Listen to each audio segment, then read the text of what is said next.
bolsonarismo completa o petismo e vice-versa, você aí, né, que está de fora da polarização, e não necessariamente se você acompanha ou não este canal, sabe muito bem disto. Mas é preciso dizer uma coisa. Sim, resta muito pouco para o bolsonarismo e para o petismo. Para o petista, melhor dizendo, não para o petismo em si, mas para o fanático petista. O que lhe resta? Você quer saber? Então, eu vou lhe dizer nos depois da vinheta.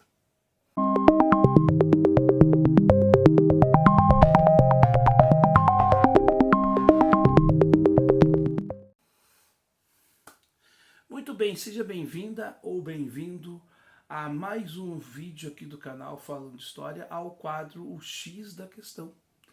É um prazer tê-lo ou tê-la aqui conosco. Antes de mais nada, eu vou pedir para que você já deixe o seu like, inscreva-se no canal. Se você ainda não é inscrito ou inscrita e gosta de um canal que foge da polarização emburrecedora do bolsonarismo, se você não acredita nisto, você está no canal certo. Aqui é o Falando de História, onde nós falamos de história e de conjuntura política. Uma análise conjuntural política que não fica restrita a uma história, né, aquela de colégio, aquela acadêmica que fica falando de temas distantes da nossa realidade. Não, a gente aqui analisa a realidade dos tempos atuais, à luz da história, porque a história ela nos guia como elemento de entendimento de que o presente ele é, na verdade, fruto do passado. E tudo o que nós vivemos hoje, o problema que o bolsonarismo nos causa é fruto da forma equivocada da transição do fim da ditadura para a redemocratização. A nossa redemocratização foi muito mal feita. E aí nós temos alguns elementos aí importantes a ser ditos. Nós temos uma Constituição muito boa, mas ela é uma Constituição parlamentarista, num regime presidencialista que na prática, como diz o meu querido amigo Rui Casas Novas, né, detectou isso muito bem. Nós temos um semi-presidencialismo, porque na verdade quem dita as regras hoje é o presidente da Câmara dos Deputados, que é a alta Câmara, né, com maior número de parlamentares.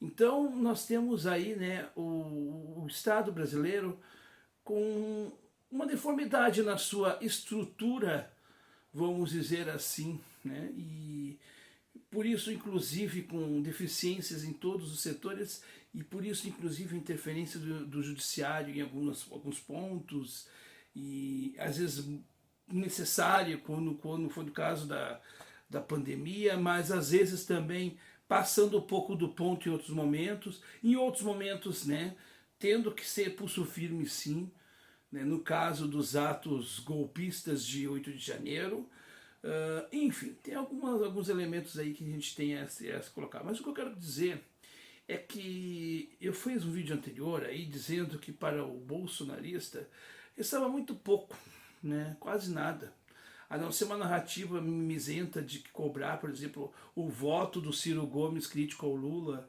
de querer dizer que foi vítima de tudo e de todos, quando na verdade ele se calou para uma série de coisas, né, a conspiração, né, da alteração dos resultados de 2022 tem também, né, o silêncio, né, a forma passiva do bolsonarismo. Mas o que resta para o petismo depois de tudo isso? E agora nós estamos em 4 minutos do vídeo. E aí eu não sei se as pessoas vão estar assistindo até aqui, mas eu tenho que dizer isto. O que resta para o petista fanático é aquela narrativa de que, bom, a verdade é que tem que relativizar com o que há de pior para dizer que o que está ruim pode ser pior do que né, o que está ruim é menos pior do que estava antes. É só isso que resta para o petista. Para o petista fanático resta o discurso de um combate ao fascismo, mas com métodos fascistas.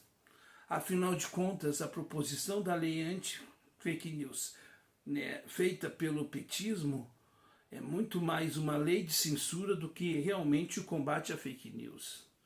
É importante dizer que sim, o petismo, né, ele alçou o poder, Lula alçou o poder, porque nós temos visto sim as relações de alterações, né, de manipulações das pessoas, né, desse terrorismo eleitoral em que o bolsonarismo foi cúmplice e que restou para ele era ser sim vassalo dos bancos que o financiaram.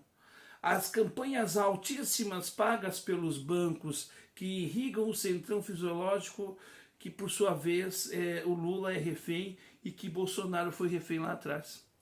O que resta para o petismo é dizer que o seu mal é menor do que o outro, quando na verdade o que resta para o petismo também, além disso tudo, é dizer que o petista fanático, ele talvez ignore que ele está sendo muito mais prejudicado do que nunca, porque o governo Lula é um governo tão inepto quanto o governo Bolsonaro. E não estou dizendo que o Lula tem a senha golpista de Bolsonaro, mas eu posso dizer que o governo Lula é tão ruim quanto o de Bolsonaro, porque prometeu coisas que não vai cumprir. E o próprio Lula em campanha disse isto, não fui eu que estou dizendo. E eu não sei como gerar empregos.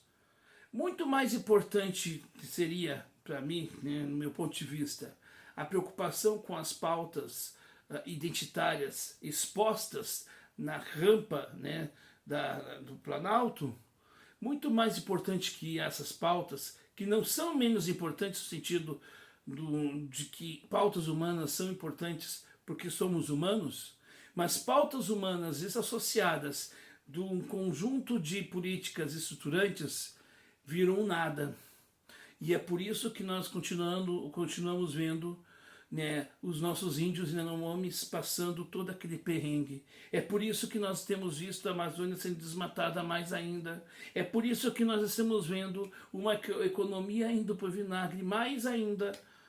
E é por isso que a gente tem visto muita gente tentando relativizar com o passado recente, como se isso fosse a resposta para os problemas, o que não é.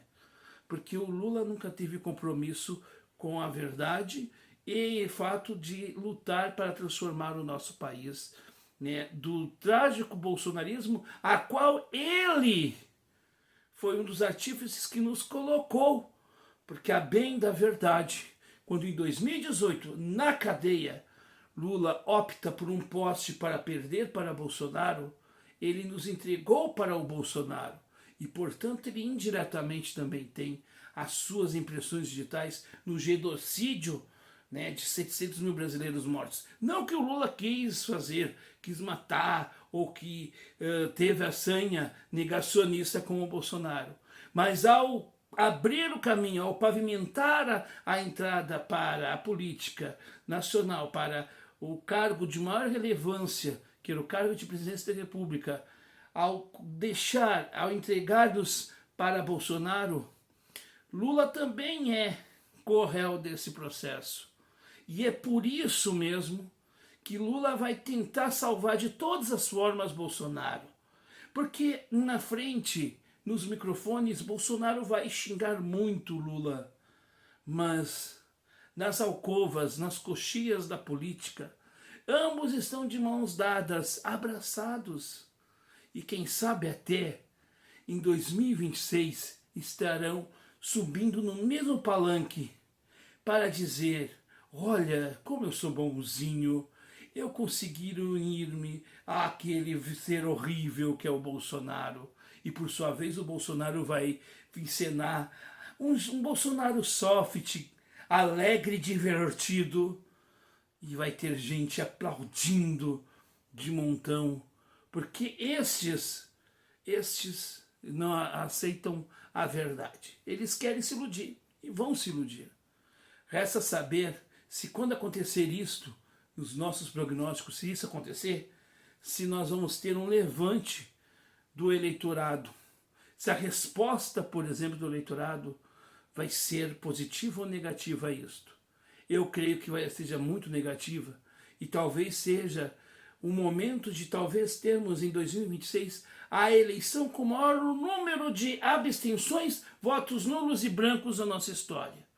Mas eles vão continuar dizendo coisas para justificar o injustificável, porque é isso que resta para o petista fanático e para o bolsonarista fanático também. Se você gostou desse conteúdo, se você ficou até aqui, né, até agora aqui nesse conteúdo, deixe seu like, inscreva-se no nosso canal, porque aqui nós falamos dessa maneira. Nós buscamos entender o X da questão, na raiz dos problemas, e não ficarmos na espuma da história, como bem dizia Brizola em relação a Fernando Henrique e ao próprio Luiz Inácio, e com certeza diria em relação a Bolsonaro. É isso, gente.